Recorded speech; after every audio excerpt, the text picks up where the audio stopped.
Hey guys, if you haven't seen the Mario movie already, then you should probably go see it before you watch this video, because this video is going to be full of spoilers. Plenty of spoilers. So, if you have watched the Mario movie though, sit back, relax, and enjoy this video. So yeah, it finally happened. The Mario movie is out. Hallelujah! I love the Mario movie. I went to see it opening weekend, and it was awesome. So here is my spoiler review and breakdown of the movie. So, the movie starts off, and we see the Illumination logo, and it has a minion doing Mario Kart. Like, it's a cool intro. It's a custom intro for the Mario movie, and I think it's really cool. And then, after the Illumination intro, we see the Nintendo logo, which is awesome. And you see 8-bit Mario and Luigi. And it's just really cool to see in a movie. I've never seen that in a movie before. So that's really cool.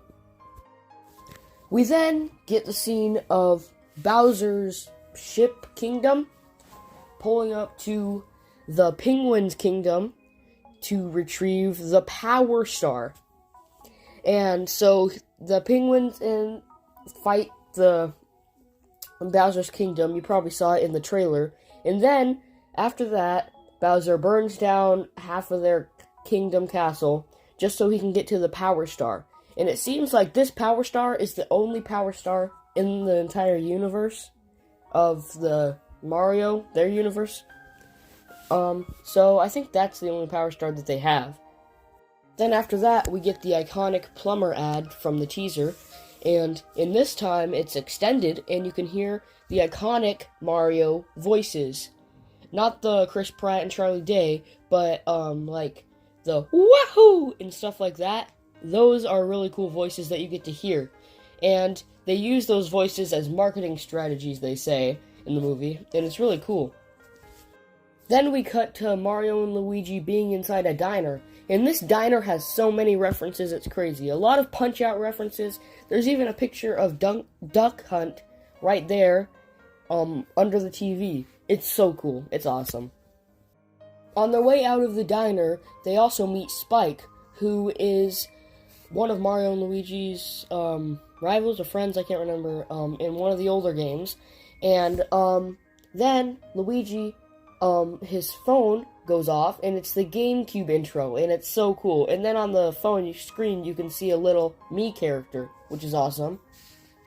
We then go to Mario and Luigi doing a 2D style of parkour, getting through Brooklyn, and right by a cafe you can see a place named Super Sunshine Agency or something, obviously referencing Super Mario Sunshine. And then, as they go through there, Mario goes on a pole, and it plays the castle theme, which is referencing, obviously, Mario reaching the end of a level.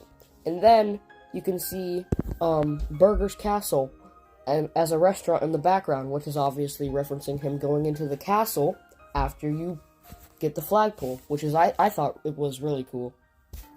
Mario and Luigi then go to a fancy apartment in New York, which is that's who called Luigi earlier, and there's a dog there, and Luigi accidentally steps on his bone, and the dog and Luigi and Mario fight, and they end up destroying almost the whole apartment. And yeah, they try to fix everything, but it floods. And yeah, it's funny. Then Mario and Luigi go back home to Mario's whole family. Yeah, they have a really big family. And we also know that Mario's dad is voiced by Charles Martinet as well, just like Jumpman was. And there's a lot of people at this dinner table. Like, seems like more brothers, sisters, uncles, cousins, aunts. There's a lot of people. And also, Mario is served mushroom pasta, which we all know he hates mushrooms. So you can see him start picking out the mushrooms from his pasta, and it's really funny. Mario actually goes to his room after eating and actually plays Kid Icarus on his NES, which is really cool, on the TV before switching to the news, and that's really cool to see. Luigi comes to comfort Mario, and then he sees what's happening on the news too, and they rush out to go help the flooding in New York.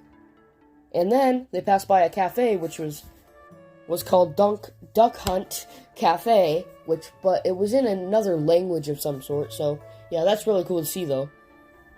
Then when he switches to the news, you can see Mayor Pauline, which is really cool. Maybe she's the mayor of New York at that time, because she was the mayor of New Donk City in Mario Odyssey, which was really cool to see. So to stop the flooding, Mario and Luigi go underground, and you can hear the underground Mario theme play, which is really cool. And then they find a mysterious pipe, and then they go in it, and then they get transferred to the Mushroom Kingdom. Of course, Luigi, like they're in this pipe system, and Luigi goes to Bowser's Kingdom, and then Mario gets split off and goes to the Mushroom Kingdom. And then Mario goes into the Mushroom Kingdom and meets Toad, to which the Captain Toad theme plays. Then we cut to Luigi being in Bowser's Kingdom, or the Dark Lands, which is what it's referred to in the movie, and you get a lot of Luigi's Mansion type of mood here, because somebody said, I can't remember who, but they said that it sounded like Luigi's Mansion theme got played for the first few notes in it. And there's a lot of dry bones chasing him, and he has to go through the Dark Lands, and then he finally reaches an old castle and shuts the door and stuff like that, and hides. Then we cut to Mario going into the Mushroom Kingdom and just trying to make his way to Peach's castle, and going through a bunch of wrong pipes and stuff. It's really funny to watch, and stuff like that. Then we cut to Luigi being captured, and it flashes a flashback to baby Luigi and baby Mario when they're kids, and it shows Mario protecting Luigi being bullied from a little kid, and it's just a fun little thing to signify their brother relationship. It's pretty heartwarming. Now we cut back to Mario when he finally gets up to the Peach's castle, and it plays the Peach's castle theme, which is really cool to see. And then to get in the castle, Toad distracts the guards by putting down a fire and making something to eat for them. And then Mario sneaks in, and then we cut back to Peach talking to her toads, and we underestimated those toads, because those toads attack Mario, the guards, and yeah, Mario gets attacked a bunch. Mario then asks Peach for her help, and Peach says, "Oh, you have to pass this course before you can go with me to stop Bowser." So, after many attempts, Mario tries the course a bunch of times. Mario keeps trying to get it, and he can never get it, and he even throws up once, which he gets small again because he eats mushrooms each time to get big. And then Peach blows through it no problem, doing a lot of iconic poses. And then Mario finally keeps trying it, and he finally gets it, with doing a lot of iconic poses as well, which is really cool to see. And then they talk about how Peach got it on her first try, and Mario took all this time to do it.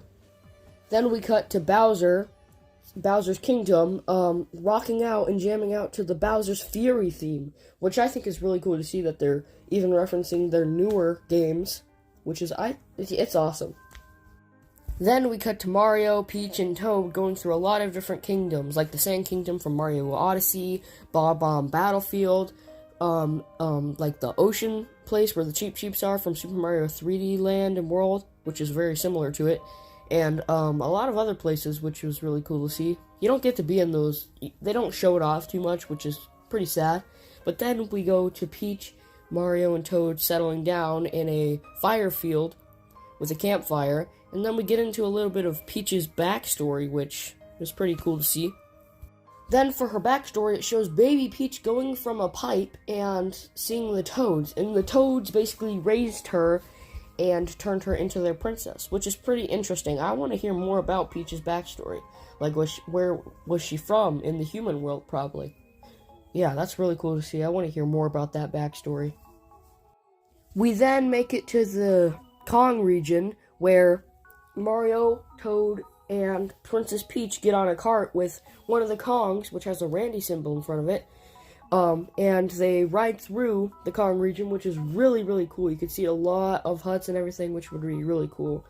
And then we go cut to Cranky Kong, and then they ask for Cranky Kong for his Kong army to help them defeat Bowser, and then Cranky Kong goes, "Oh, well, you're gonna have to defeat my son first," which is really interesting because Donkey Kong isn't Cranky Kong's son. if anything, he's the grandpa. And that kind of defeats Donkey Kong Jr., and he just kind of gets out of here, I guess. Donkey Kong Jr. So, yeah, that's weird, I guess. Then we cut to Mario going into the arena, and then Donkey Kong jumping into the arena to the Donkey Kong 64 DK rap theme, which I think is really, really cool. I'm so glad they included that in the movie. And then Donkey Kong and Mario duke it out for a while, and then Mario has to use power-ups to help him. And then one of the power-ups Mario gets is a mini mushroom. And his voice gets all high and everything, and it's funny to watch. Then, after Mario gets obliterated, we see him get the cat power-up and absolutely destroy Donkey Kong. I mean, jumping off a block, smashing him into the blocks. It's crazy how much he could use the cat power-up to defeat him. Then we cut to Bowser preparing to marry Peach, which he actually wears the Super Mario Odyssey hat that he was when he was marrying Peach in that game, and he also has the Piranha Plant flower bouquet that he gives to Peach in the Mario Odyssey game. I thought that was really cool to see. And then we cut to Kamek being dressed up as Princess Peach, which I thought was really cool to see, and this isn't something brand new, because in the Super Mario Wii game, you can see him dressed up as Princess Peach, and that's really cool to see too. Then we cut to Bowser singing a song called Peaches, which he sings multiple times throughout the movie, and it's really funny. And then he calls Kamek up there to play with him, and then they eventually play the underground theme, and the piano is themed around Ludwig the Koopa. I can't remember what it actually said, but I think it said Ludwig von Koopa, which was his full name in the original cartoon. Then Kamek tells Bowser that the Kongs are teaming up against him, and they're gonna try to defeat him, and then Bowser gets really mad and shoots steam out of his nose and everything, and then I think it's a direct rip of a Bowser sound, like a roar, and it's really funny to see. Then we cut to Mario, Toad, and Peach in a Kong, place where there's a bunch of carts, and you can build your carts, and it has the Mario Kart 8 theme in the background, and it's a beautifully remixed version, and it's awesome. I mean, it was awesome to see. Wow. Then Mario, Peach, and Toad go to these selector carts, and it's really cool to see, just like you would from the games. You can get your glider, your wheels, and your cart, and there's a lot of carts from Mario Kart 8 that you can see too. It's really cool. There's tons of references in this movie. Then Peach, Mario, and Toad pull up to leave, and they honk their horns, and then Toad is in this big monster truck mobile, which is really cool, and Toad honks his horn as well. Then they all go on to the Rainbow Road track, which it plays the Rainbow Road theme in the background, but remixed, and this is really cool to see. And then, of course, Bowser's team follows them onto the Rainbow Road, and they battle it out. Then Mario goes crazy, throwing shells, blowing up carts to try to defeat them, and Peach goes absolutely crazy with her zero gravity. Yeah, there is zero gravity in here, just like from Mario Kart 7 and 8, and this is awesome to see. Not Mario Kart 7, Mario Kart 8, and then Mario Kart 8 Deluxe. And, yeah, this is really cool to see. Peach goes crazy with her zero gravity, blowing up carts and everything. And Donkey Kong tries to destroy the blue shell guy in his big cart, but he fails, and then after that, the blue shell guy yells, "Blue shell!" And then, in the exact animation, he forms into a blue shell, and in the exact animation, he goes above them and blue shells them, and then they all both fly off the track, and then they fall into the ocean. Then, as they're in the water, a Unagi or Malray from Mario 64 eats them, and then, yeah, they eat them, and then it cuts to a different scene. We then see DK and Mario kind of sharing thoughts about their the father and son relationship, and how the fathers think they're failures, and then DK punches the inside of the eel, and he uses one of his last barrels to blast out of there. Then we cut to everybody getting to Bowser's wedding, and you can see Bowser's wedding cake, and it has a Peach and Bowser figurine, just like the Amiibos, and it has Bowser horns and everything, and you can also see King Bob-omb and King Boo getting there and showing up to the wedding as well, which is really cool. And then we hear Peach and Toad talking, and how Peach's gonna pretend to marry Bowser and stuff like that. Then we cut back to Luigi, which I haven't really talked to him because he's really not here for much of the movie, which is sad. But then you can see this Luma, or baby Luma, in a cage, which he's really funny because all he really talks about is death and how he wants to die. And he gets upset when Peach saves them. So, yeah. Then Bowser and Peach both go up and begin the process, and they're both wearing their garbs from Mario Odyssey, except Peach's dress is a little bit different, but hey, you can't complain. Then Peach sneaks a ice flower in her bouquet and freezes Bowser and all the other enemies trying to attack her, and also freezes the cage from lowering into the lava, to which saves Luigi, Luma, and everybody else from the time being. Then we cut to DK and Mario.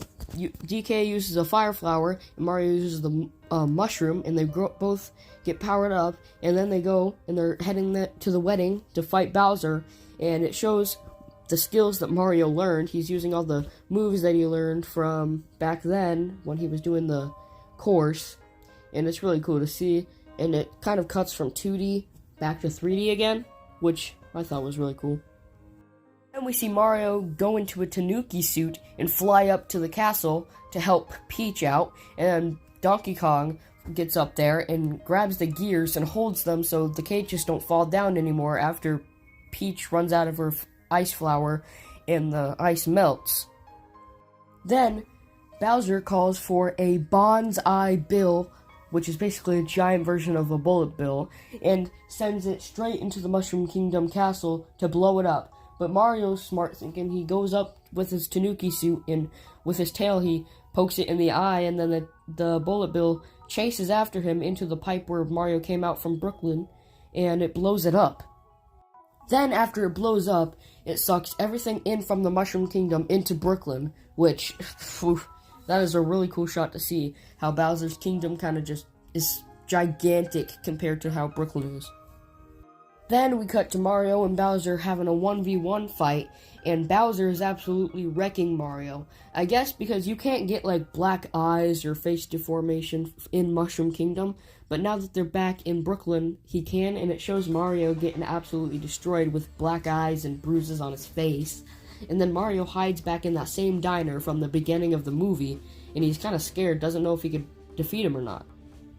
Donkey Kong, Peach, and Toad help out, and Donkey Kong comes to punch Bowser, which knocks the Power Star right out of him, and then Mario goes for the Power Star, but Bowser tries to flamethrower him with his mouth, like he shoots fire out of his mouth, but Luigi suddenly comes in and covers the fire with a manhole cover, and then that gives them enough time, both Mario and Luigi, to go get the Power Star. Then, of course, Mario and Luigi get invincibility from the star, and they use kind of Mario and Luigi-style attacks to defeat Bowser. Like, they punch him a bunch, they hover off each other, and then they do this very similar attack from Mario 64, where they grab his tail and spin him around and launch him into buildings, which, that's a really cool reference.